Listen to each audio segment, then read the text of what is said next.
devastating implications for the people of our country. There's been overwhelming public outrage and support from the people of New South Wales, and I think from the people of Australia. There needs to be a time for mourning. We need to be in a position to bind up the wounds of the state's Jewish community, and many people are asking how they can help. The first thing, of course, is to listen to New South Wales Police and emergency services, but if you are looking for something practical to do, you could give blood. We saw extraordinary scenes from New South Wales public hospitals last night. Emergency departments, at the drop of a hat, were in the process of saving scores of lives. They did an incredible job, but they need your help. They need blood, and if you're thinking about doing an act of public service in the coming 24 hours, I'd urge you to contact the Red Cross and do that piece of public-mindedness, that piece of public-spiritedness. I want to say thank you to our amazing police force who acted bravely and diligently in incredibly difficult circumstances. Thank you to the paramedics who, in some cases under fire, transported the injured to New South Wales hospitals, to the doctors and nurses in our public hospitals, and lastly, thank you to innocent bystanders and civilians who stood up, risked their own lives to save other people's lives. This is a terrible, wanton act of destructive violence, but there are still amazing people that we have in Australia, and they showed their true colours last night. I'm going to pass over to the Prime Minister and then New South Wales Police Commissioner. Well, thanks very much, Premier. What we saw yesterday was an act of pure evil, an act of anti-Semitism, an act of terrorism on our shores in an iconic Australian location, Bondi Beach, that is associated with joy, associated with families gathering, associated with celebrations, and it is forever tarnished by what has occurred last evening. This was an attack deliberately targeted at the Jewish community on the first day of Hanukkah, which of course should be a joyous celebration, and the Jewish community are hurting today. Today, all Australians wrap our arms around them and say, we stand with you. We will do whatever is necessary to stamp out anti-Semitism. It is a scourge and we will eradicate it together.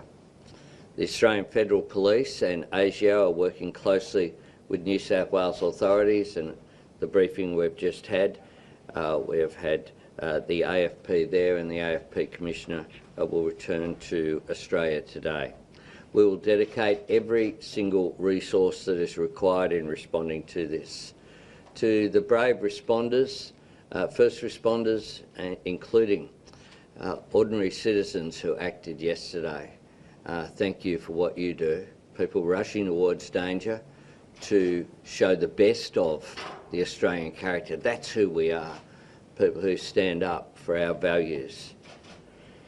Flags will fly at half-mast across the country today as we pay our respects to all those lost and all those who have been injured. And we conclude by saying that yesterday was indeed a dark day in our nation's history, but we as a nation are stronger than the cowards who did this. I thank world leaders who have reached out, from President Trump, President Macron, Prime Minister Starmer, others right around the world have reached out to Australia at this time, and we thank you for your sympathy and your solidarity with our values. Australia will never submit to division, violence or hatred, and we will come through this together. We refuse to let them divide us as a nation. I'll hand to Commissioner Lanyon now. Thank you, Prime Minister. Good morning, ladies and gentlemen. Last night I announced that I had determined that it was a terrorist activity and made a declaration as such as 9:36 p.m. As a result of that declaration, we commenced Operation ARQUS, A-R-Q-U-E-S, which is a joint counter-terrorism operation. That is New South Wales Police working very closely with our Commonwealth partners to ensure that we thoroughly investigate the circumstances of the incident yesterday. We have progressed at pace overnight with that investigation, and as a result of investigations undertaken, I can say that we are not looking for a further offender. We are satisfied that there were 2 offenders involved in yesterday's incident. One is deceased. The second is in critical but stable condition in hospital at the moment. The offenders are a 50-year-old and 24-year-old male who are father and son. The 50-year-old is deceased. The 24-year-old is currently in hospital at the moment. As part of the investigation, we conducted 2 search warrants last night, one at Bondi Rig and a second at Campsie. The 50-year-old male is a licensed firearms holder. He has 6 firearms licensed to him. We are satisfied that we have 6 firearms from the scene yesterday, but also as a result of the search warrant at the Campsie address. Ballistics and forensic investigation will determine this morning that those 6 firearms are the 6 that were licensed to that man, but also that they were used in the offence yesterday at Bondi. We will continue to investigate this matter thoroughly. It's important for the community to have the reassurance that New South Wales Police, working with our Commonwealth partners, will not stop until we understand the reasons behind this senseless incident and take any available action that we need to do. We always work closely with our Commonwealth partners to make sure that we keep the community safe. This is a very difficult time for all law enforcement agencies, and I would really like to call out the work of New South Wales Ambulance last night, and we're joined by the Commissioner Morgan this morning. The ambulance officers were absolutely outstanding in their response. 16 deceased persons is obviously a great tragedy for this state. Our thoughts, prayers and love go out to all of the families of the deceased. We pray that those are injured recover quickly. I have 2 police officers currently in hospital at the moment. Both are in critical but stable condition. And again, the thoughts of the New South Wales Police are very much with those officers and their families. This morning we commenced Operation Shelter. It is an operation that we have previously run. We have escalated the number of police that are involved. Operation Shelter is designed to provide comfort to the Jewish community. We will make sure that we are highly visible at places of worship, places that are known to be frequented by the Jewish community, but very much in those suburbs where we know that we have a large Jewish population. I want to make it very clear that the New South Wales Police will not tolerate the types of violence or the types of anti-Semitic behaviour that we have seen. We will have 328 officers on the ground this morning as part of Operation Shelter. That operation will continue to work very closely with the Jewish community to make sure that we both prevent but also respond to anything that may happen. I was very clear last night to call for calm. This is not a time for anyone to be seeking retribution. This is a time for community to grieve and to heal. The New South Wales Police will do what it does best, and that is to prevent but investigate offences that happen. And we will be here to support the community. I might hand over to Commissioner Morgan, I think, if there's anything you'd like to say, sir. Thank you. Good morning, ladies and gentlemen. Could I just express my condolences to the victims, the families and friends, and certainly those that remain in hospital at this time. Our best wishes and prayers are going out to you. This was obviously a significant incident that has occurred at Bondi Beach last night. New South Wales Ambulance got its initial call via New South Wales Police at 18:43 last evening. Our first crews were on scene within less than 10 minutes. This took a response of more than 123 personnel from New South Wales Ambulance. Both New South Wales Police and New South Wales Ambulance worked seamlessly, I'm advised, through this entire incident in support of the community. I cannot convey how important that is. We are told stories of amazing heroism, of paramedics and police working seamlessly together with members of the community. Some of our paramedics are from the Jewish community and attended that scene and continued their duties diligently and professionally. Of that initial response, New South Wales Ambulance transported 24 patients, particularly in the first wave. There were attended 14 people who were deceased at the scene.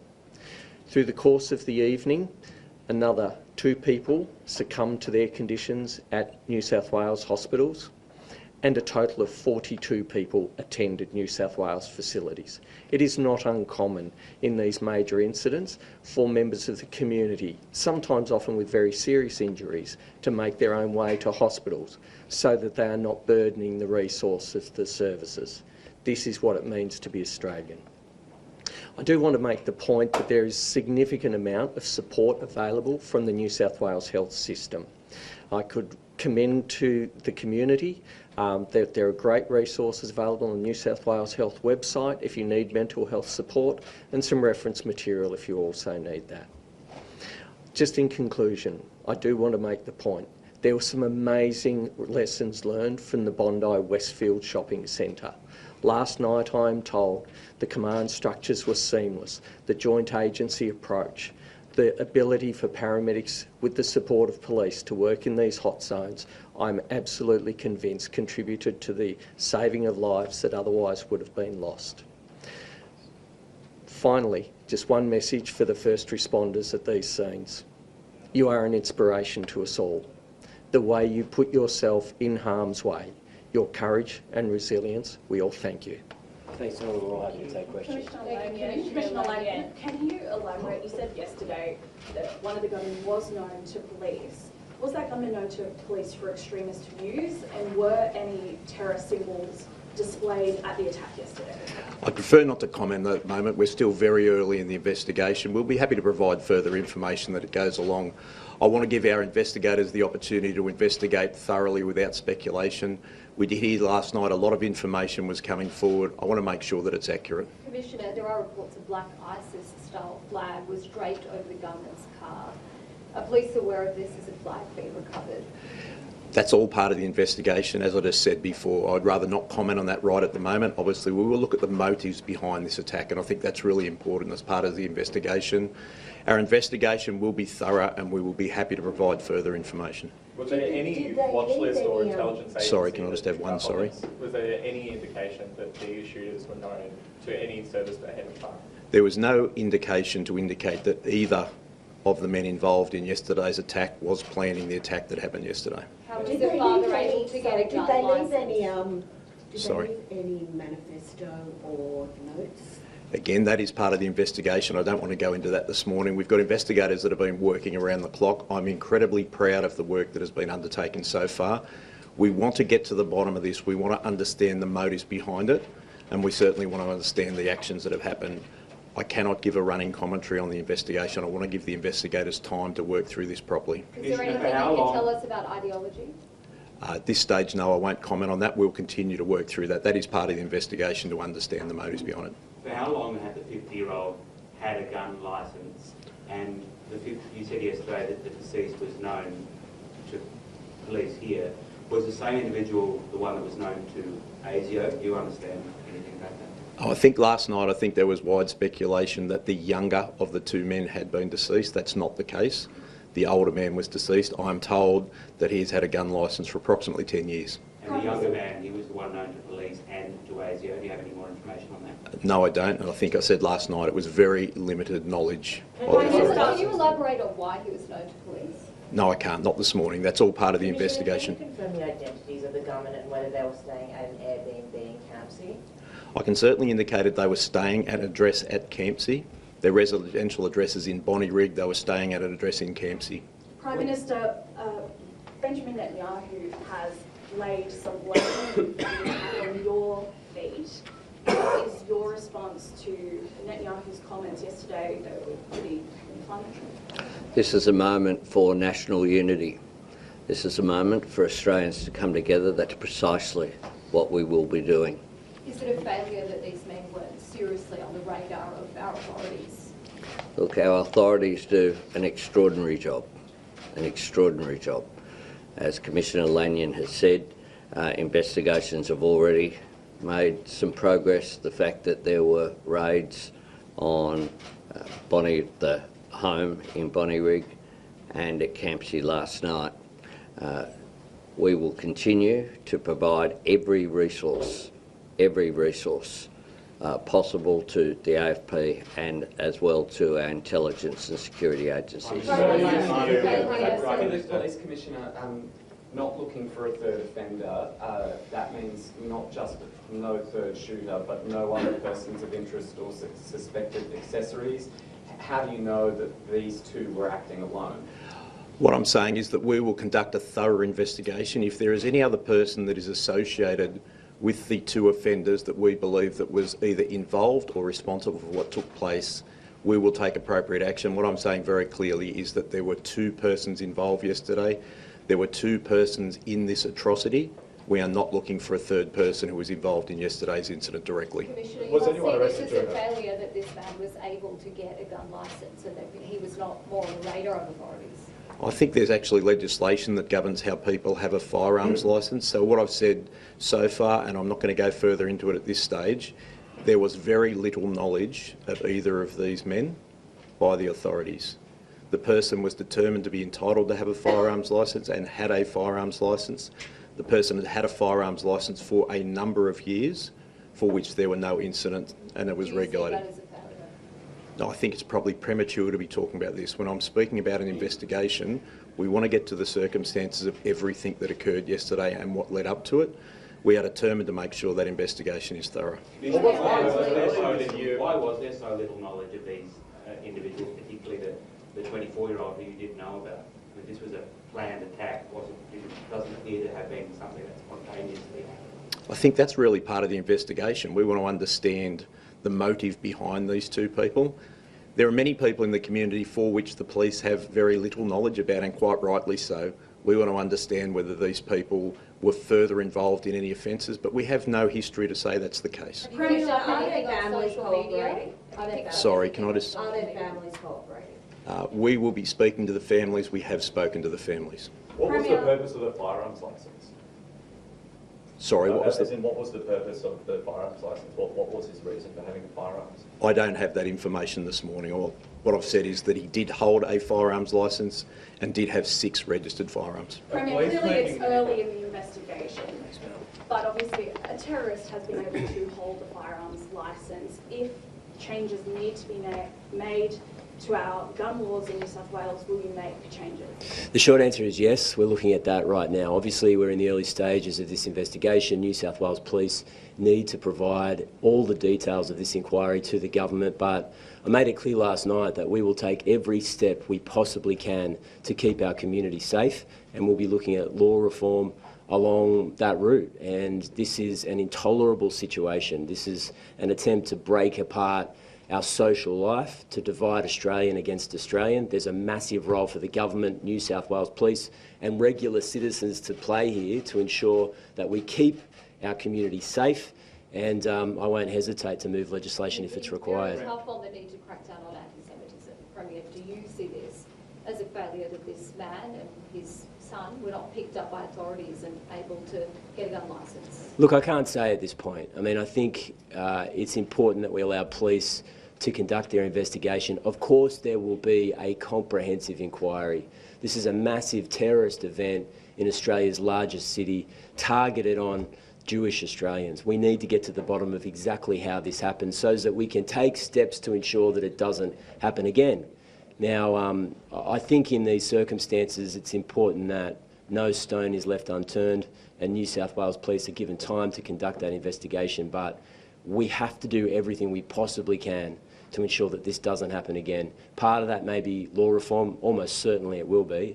Part of it will be a comprehensive police response, but it also goes down to the level of confronting racism and anti-Semitism in our community. We saw a shocking act of public violence yesterday afternoon, but we've seen time after time over the last 2 years in particular, but even before that, of public acts of anti-Semitism in our community. It lights a fire, it's toxic, it gets into the marrow of a community, and the only sensible, fair and just response is a community standing up as one and saying we will not tolerate racism, we will not tolerate anti-Semitism in New South Wales. James.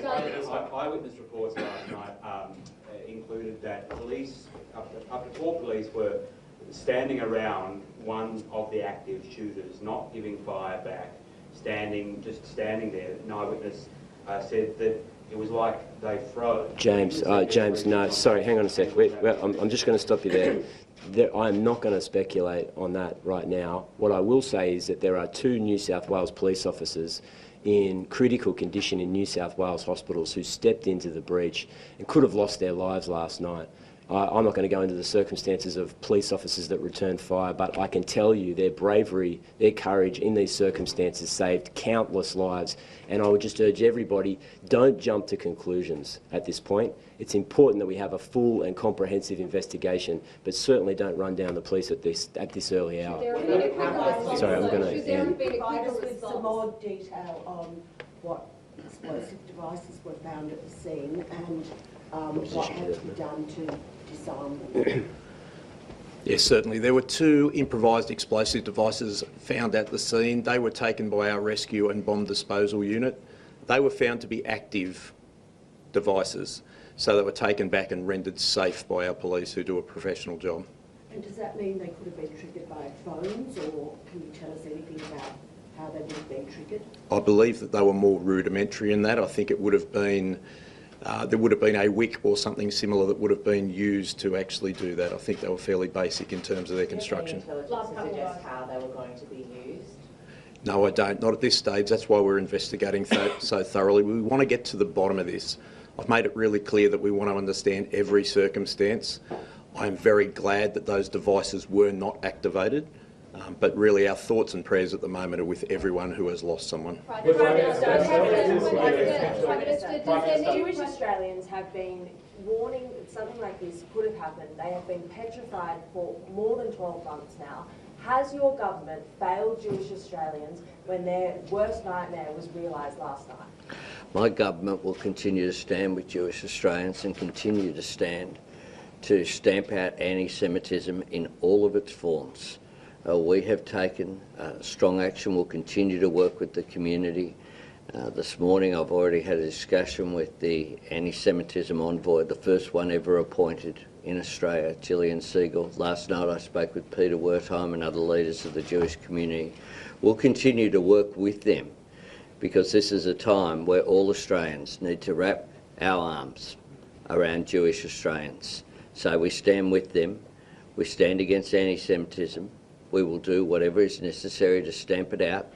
Anti-Semitism is a scourge. It's been around for a long period of time. We need to do whatever we can to stamp it out. Do we need a gun crackdown like John Howard carried out after Port Arthur? He took leadership on that, will you? Well, we will look at whatever is necessary, whatever comes out of this investigation. If there is any action required in terms of legislative response, we will certainly have it. Thanks, everybody. Thank you.